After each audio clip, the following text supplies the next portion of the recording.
एक छोटे से कस्बे में रोहन नाम का एक लड़का रहता था। उसके दादाजी की एक पुरानी घड़ी थी जो उनके गुजर जाने के बाद रोहन को मिली थी।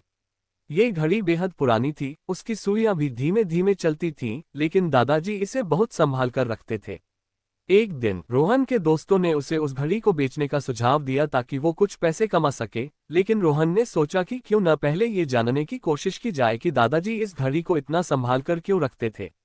एक रात जब सब सो रहे थे तो रोहन ने घड़ी को ध्यान से देखा। तभी उसे घड़ी के पिछले हिस्से में एक छोटा सा बटन दिखाई दिया जो अब तक उसने कभी नहीं देखा था। जिज्ञासा के साथ उसने बटन दबाया और अचानक घड़ी की सुइयां बहुत तेजी से घूमने लगीं। रोहन को एक चक्कर सा महसूस हुआ और फिर जब उसकी आंखें खुलीं तो वो अपने दादाजी के बचपन के समय में पहुंच गया। रोहन ने देखा कि उसका कस्बा कैसे पहले हुआ करता था, छोटे घर, मिट्टी की सड़कें और लोग कितने सरल और खुशहाल थे। उसने अपने दादाजी को भी देखा जो एक छोटे बच्चे की तरह खेल रहे थे।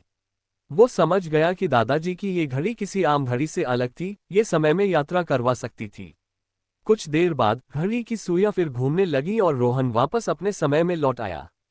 उसने अपने दोस्तों को इस घड़ी के रहस्य के बारे में बताया, लेकिन किसी ने उसकी बात पर विश्वास नहीं किया।